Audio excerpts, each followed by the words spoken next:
Hey guys, and welcome back to Z3 Cubing. Today I'm going to try out the Gan Mirror M.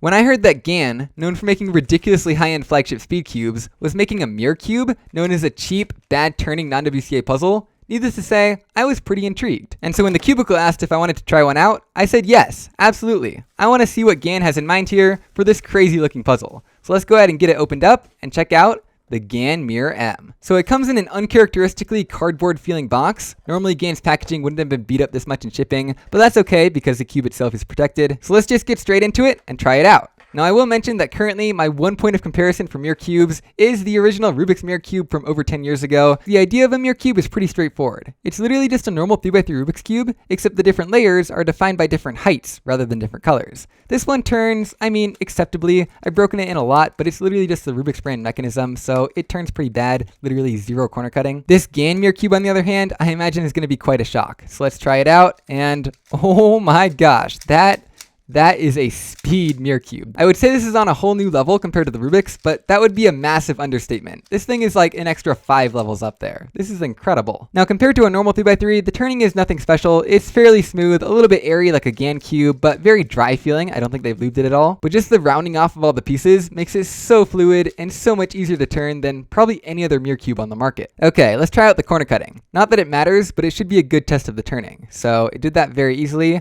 How about 45? It does that with a little bit of effort. Yeah, just about 45 degrees. And backwards, oh my gosh, this mirror cube can backwards corner cut. That is just ridiculous. Maybe like half a cubie. So I think it's safe to say at this point that this is the best turning mirror cube in existence. But as if that weren't enough, Gan went ahead and outdid everyone one more time by adding magnets. Yes, magnets to a mirror cube. Now this might seem like a total gimmick, but trust me, based off the few algorithms I've done so far, it actually seems pretty useful. Not only helping to compensate for those awkward misalignments from all the pieces being different sizes, but while you're doing an algorithm, it also gives you some nice tactile feedback as to when each turn is complete. And of course, if you do mess up and a side is just misaligned terribly, it doesn't really matter because the corner cutting is just so good. Now before we get to the ultimate test of the turning, doing a full solve, I want to quickly try and answer the question, why did Gan make this puzzle? Because that's what I've been asking myself ever since I saw it released, and I think I now have a better understanding. When I first opened this up, I noticed an accessory box that was uncharacteristically light for a Gan puzzle. So let's check out what's inside. We have the skill to find the thinnest layer, also known as the instruction manual, as well as a little Phillips head screwdriver. And that's it. No extra magnets, no magnet adjustment tool, no GES nuts or springs or elasticity adjustment, just a single screwdriver. Gan, of course, is known for packing all of those features into their flagship 3x3s, catering to only the most serious of speed cubers who want the utmost in performance and are willing to spend upwards of $80 on a 3x3 to get it. But with this mirror cube, it seems like they threw that all out the window. Take a look under a center cap. Only a single screw and spring. When have you ever seen that on a Gan cube? The accessory box, just a screwdriver. Of course, in Gan style, they still had to make it the best mirror cube out there, but that's it. No extra features, just a great, affordable, fun, mass market cube for the more casual cubers out there who maybe can't afford one of these things. By the way, this is just $24, which is actually very reasonable for a magnetic Gan cube, and you can get it for 5% off at thecubicle.com with discount code Z3Cubing, link in the description. I mean, you can tell Gan isn't taking themselves too seriously because they made the whole thing bright, sparkly purple. In fact, the stickers don't show up very well on camera. It is actually much more purple than it looks. Anyway, before we do that final solve, I want to quickly open this up and see what the pieces look like. The thing is with a mirror cube mechanism is because one of these layers is so thin, the mechanism has to be really compact with a pretty small radius, which kind of limits the performance. And so as you can see, the pieces look super basic. You'd almost think this is like a shank shot mechanism, but sure enough, you can actually get great performance with a really simple mechanism.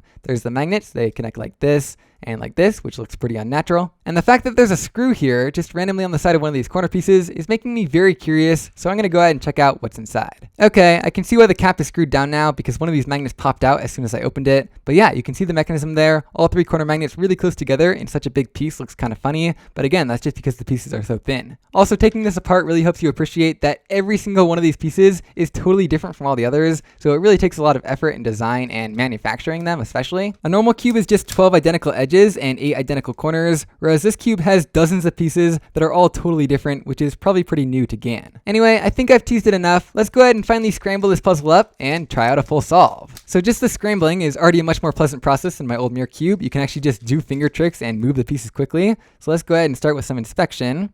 So we got a bunch of flat pieces over here, and then 3, 2, 1, and go. So there we go. We line that one up. That one's not lined up. Neither is that. I think I can line them both up like this though. Okay, where's the one last flat piece? Right there. And we got a cross. Now for some F2L. I think this is the smallest corner on the cube, and this looks like the smallest edge on the cube. So let's see if we can match these up, maybe like this, and then insert into the smallest slot. Just like that. There we go. Now let's maybe go for the second smallest right here. Look for the matching edge. I think it's in the slot over here. There we go, and there we go. Now for the third biggest F2L pair, the edge is already conveniently in the right spot, so we can go ahead and do some keyhole. I think this is the right piece right here. There we go, put that in. And now finally the last thin piece, looks like it's right here. And I'm gonna guess that this edge next to it is the correct one. So let's try and do this to insert it. And there we go, the F2L is complete. Now let's see, we have an L case right here. Do we wanna get fancy with OLL? Yeah, I think I know this one.